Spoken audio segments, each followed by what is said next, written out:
안녕하세요. 양심중고차의 진영입니다. 자, 오늘 타본다 영상은 아우디 뉴 A6 50 TFSI 콰트로 스포츠 C7입니다.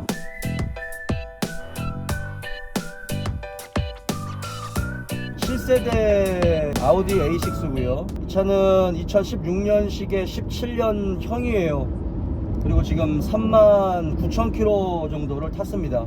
완전 무사고 차량이죠. 차본다 의뢰가 들어왔어요. 그래서 수원에 있는 매매단지에서 차를 좀 확인하고 싶다라고 해서 고객님을 모시고 수원에 있는 매매단지에 왔습니다. K카에서 구매를 했어요. 자, 차 내용을 설명드리면, 일단 이 고객님은 인피니티 G37 쿠페, 그 다음에 BMW 550i, F바디 BMW M5 컴페티션, 뭐 이런 등등 이제 고성능 차를 좀 많이 타셨던 분이시고, 자동차에 대한 이해도가 있으신 분이에요. 그리고 자동차 업계 쪽에 근무를 하시는 분이기 때문에 기본적인 자동차의 구조나 원리 뭐 이런 것들에 대한 이해도가 있으신 분입니다. 지금 이분이 이 차를 사려고 저한테 의뢰를 하셨고 꼼꼼히 확인을 했어요. 다만 이제 K카 같은 경우는 시운전을 할 수가 없어요. 다행히도 수원 쪽에 있는 이 K카에서는 차량 하부를 떠볼 수 있게 도와주셨어요. 이제 언더카바까지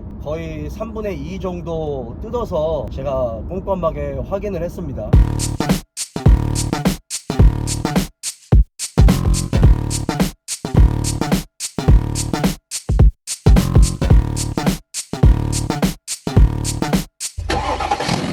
먼저 여러분이 더 잘 아시겠지만, 그러니까 지금 이 차 같은 경우는 50 TFSI라고 해서 보통 이제 모르시는 분들은 혹시 뭐 5000cc 아니냐라고 생각하실 수 있는데, 아우디 같은 경우는 엔진 배기량을 엠블럼에다 넣는 게 아니고요, 중력 가속도를 계산하는 그거를 엠블럼에다 집어넣어요.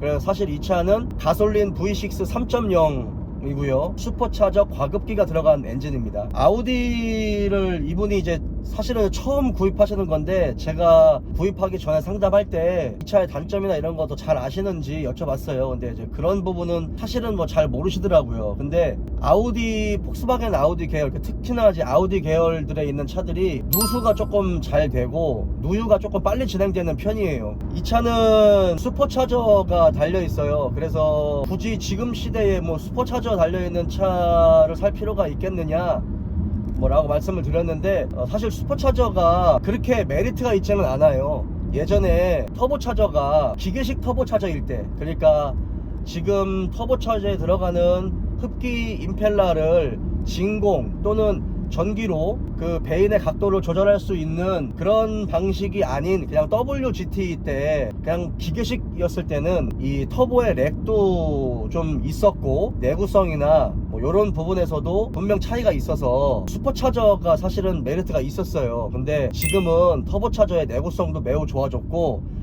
앞서 설명한 것처럼 터보의 렉, 지연 시간을 줄이기 위한 여러 가지 기술들이 많이 들어갔어요. 그래서 요즘에는 슈퍼차저가 오히려 부피만 더 크고 그렇게 메리트가 있는 부분은 아닙니다. 다만 감성, 슈퍼차저가 달려있다라는 어떤 그런 감성, 뭐 이런 부분에서 탈 수는 있겠지만, 사실은 전혀 터보차저에 비해서 크게 메리트를 느끼지는 못합니다. 그냥 이 차가 가지고 있는 특징이다 라고 말을 하고 싶습니다.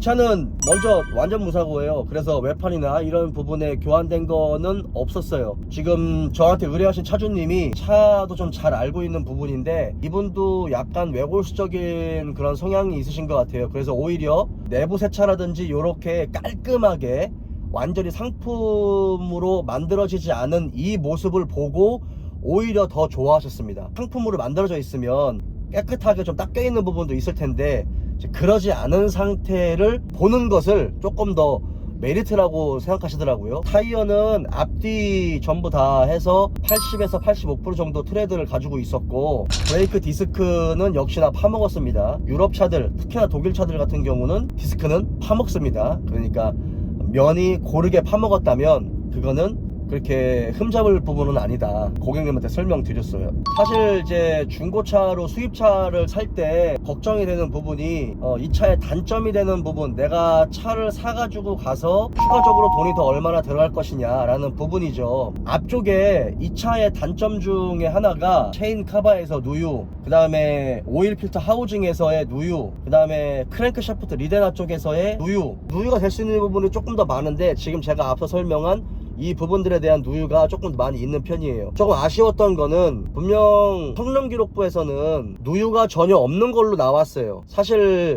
저도 자동차 성능을 볼 줄 알지만 그 수입차 같은 경우나 이렇게 다 언더카바를 다 내려서 뜯어서 보지는 않아요. 볼 수 있는 부분들이 있는데 이 차 같은 경우는 그 부분이 좀 잘 안 보여요. 그래서 타이밍 체인 카바 쪽에 미세 누유가 있습니다. 그러니까 지금 시작됐어요. 그래서 지금 당장 이 부분을 수리할 필요는 없겠지만 미세 누유가 이미 시작이 됐다. 이 작업을 하려면 엔진을 조금 내려서 작업을 해야 굉장히 편합니다. 그러니까 엔진을 내리지 않고 작업하기가 매우 불편해요. 그리고 그렇게 작업을 했을 때 가장 깔끔하고 재작업을 안 하는 경우가 많다 보니 작업의 비용이 사실은 조금 있는 편이에요. 근데 이 차가 이게 고질적인 단점이긴 하거든요. 근데 아니나 다를까 오른쪽 체인 카바 쪽에 미세 누유, 하부 쪽에 미세 누유가 시작됐습니다. 그걸 고객님한테 직접 보여드렸고 설명드렸습니다.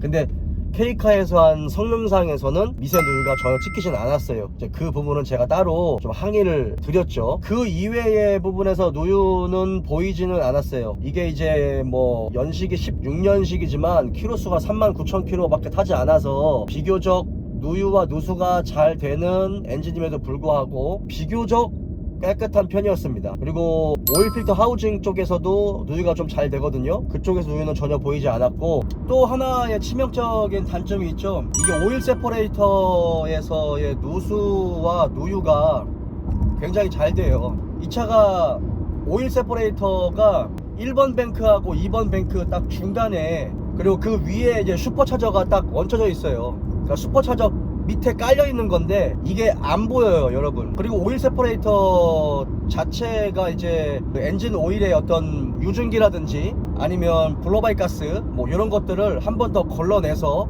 엔진 오일을 다시 순환시켜주는 그런 역할을 하는데, 이 차가 10만 킬로가 조금 안 됐을 때 이제 심각하게 냉각수가 좀 줄어드는 현상이나, 아니면 엔진 오일 딥스틱 게이지를 찍어 봤을 때 엔진 오일에 냉각수가 섞이면 약간 밀크색처럼 이렇게 변하는 경우가 있거든요. 또는 이제 냉각수 리저브 탱크를 열어보면 그 안에도 이제 냉각수가 섞이면 흔적들이 남는데, 지금 이 차는 그건 보이지 않았거든요. 그런데 이 차의 단점 중에 하나가 그 오일 세퍼레이터에서의 누유와 누수, 이게 밑에서는 엔진의 열기가 올라오고 또 위에서는 슈퍼차저가 딱 누르고 있으니까 중간에 이제 냉각을 할 수 있는 틈이 많이 없는 거죠. 그쪽에 이제 세퍼레이터 이 좌우로 냉각수가 흐르기도 하고, 냉각수 라인과 엔진 오일 라인이 같이 있는데 세퍼레이터도 플라스틱이에요. 이중 접합으로 된 플라스틱.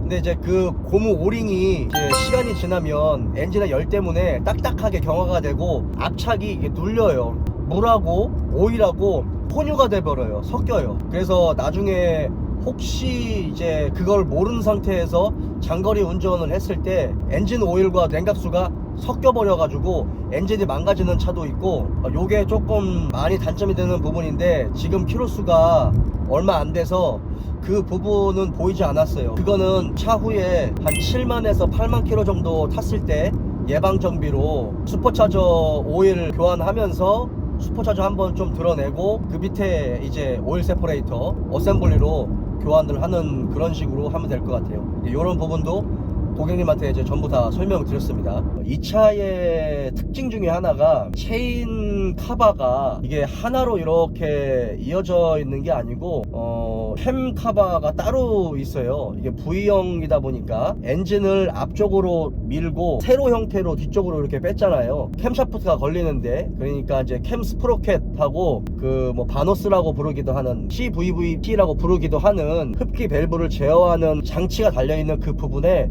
양쪽에 따로따로 카바가 있어요. 근데 그게 이제 고무 실링으로 가스켓 역할을 하는 부분인데 사실 그 부분도 조금 약해요. 네, 지금 이 차는 그 부분에서의 오일 누유가 되진 않았습니다. 근데 언젠가는 빠른 시간 안에 그 부분에서 누유가 돼요. 왜냐면 실링 작업을 할 수 있는 부분이 많으면 많을수록 누유가 생길 수 있는 부분들의 범위가 넓어집니다. 그래서 그 부분도 고객님한테 설명드렸습니다. 다행히도 캠카바 양쪽과 오일 필터 하우징 쪽에서의 누유는 없었어요. 슈퍼차저를 설명드리면 차가 가솔린 3.0 엔진에 과급기가 들어가 있는 엔진이잖아요. 그러다 보니까 열도 조금 많이 나는 편이에요. 그러니까 슈퍼차저 같은 경우는 엔진의 동력을 이용해서 슈퍼차저의 풀리를 벨트로 돌려서 중간에 있는 스크류 같이 생긴 베인들이 서로 얽히고 설키면서 엔진 안으로 공기를 과급시켜주는 그런 방식인데, 터보차저 같은 경우는 별도의 윤활 장치가 없잖아요. 엔진 오일로 터보차저를 윤활시키고 냉각시키는데, 이 부분에 대해서는 사실 90% 이상 여러분들이 잘 모르실 것 같은데요, 슈퍼차저는 별도의 독립적인 오일이 따로 들어가요. 그러니까 엔진 오일이 순환을 해서 슈퍼차저의 윤활과 냉각을 도와주는 게 아니고 슈퍼차저 오일이 따로 들어갑니다. 150에서 200ml 정도 들어가는데 전용 오일이 들어가요.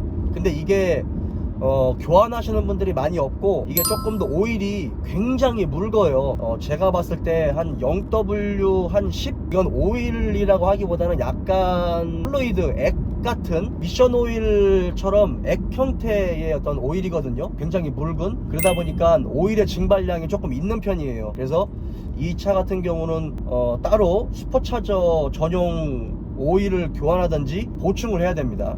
그 부분도 고객님한테 설명드렸고요. 아우디 차의 특징 중에 하나가 서스펜션인데요. 서스펜션이 이게 더블 위시본 방식이거든요. 근데 이제 일반적인 더블 위시본이 아니라 위에 어퍼암 쪽으로 들어가 있는, 더블 위시본은 위에 어퍼암이 있고 밑에 로어암이 있는 형태죠. 요즘 뭐 제네시스도 그렇고 벤츠도 자주 사용을 하지만 그 위쪽 어퍼암에 들어가 있는 컨트롤 암이 두 개가 따로 들어가요. 그래서 굉장히 자동차의 접지력이나 아니면 핸들을 돌렸을 때 이 타각의 각도를 굉장히 예리하게 줄 수 있는 형식의 구조거든요. 그러니까 보통 어퍼암 같은 경우는 U자 형태로 돼서 중간에 조인트 하나가 들어가서 핸들을 이렇게 앞에 핸들을 좌우로 돌렸을 때 이 타각이 조금 더 자동차의 면을 아주 고르게 잡을 수 있도록 하는 방식인데, 이 방식을 두 개의 관절로 나누어서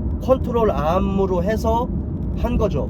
그건 특징적인 게 뭐냐면, 이 핸들을 좌우로 돌리면 바퀴가 그냥 90도 형태로 이렇게 돌아가는 게 아니고 누우면서 이런 식으로 이게 타각이 되거든요. 그렇게 되면 핸들을 할 때 굉장히 부드럽게 진행이 될 수 있고, 코너를 돌 때 접지력도 같이 이렇게 좀 가져갈 수 있는, 각도를 굉장히 많이 가져갈 수 있는 장점을 가지고 있거든요. 대신에 단점은 2개 이상의 관절이 돼 있기 때문에 내구성에 조금 문제가 있기는 해요. 조금 더 잡소리가 더 많이 날 수가 있고, 수리하는 비용이나 이런 게 더 날 수는 있지만 조금 더 예리하게 가져갈 수 있다. 이 차 같은 경우도 위에 어퍼암에 컨트롤 암 2개가 장착되어 있는데 그쪽에서 누유는 보이지 않았습니다. 조만간 10만 킬로 조금 이전에 어퍼암에 들어가는 컨트롤 암은 빨리 잡소리가 날 거예요. 왜냐면 이 하중을, 지속적인 반복 하중을 받는 게 로어암보다는 어퍼암이 하중을 조금 더 많이 받거든요. 그런 부분에서는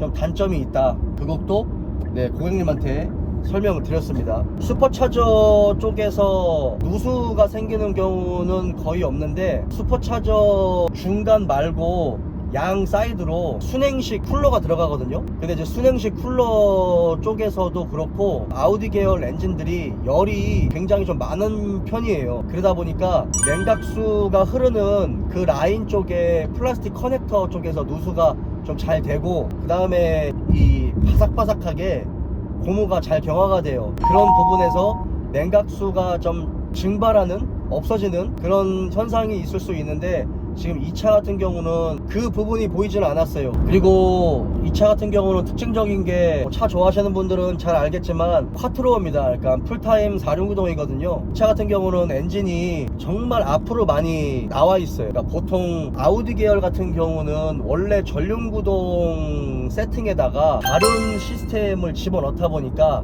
엔진을 거의 범퍼와 가깝게 더 앞으로 밀어넣고 미션이 거의 요 다시방 쪽에 보통 미션이 이렇게 장착이 돼 있는 그런 구조로 돼 있어요. 그래서 무게중심이 너무 앞으로 쏠려 있는 그런 단점이 있거든요.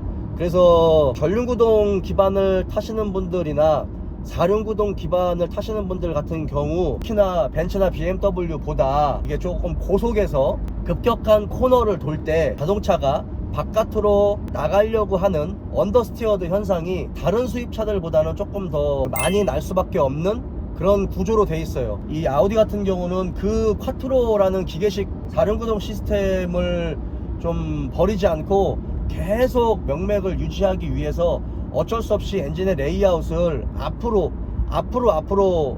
뺄 수밖에 없거든요.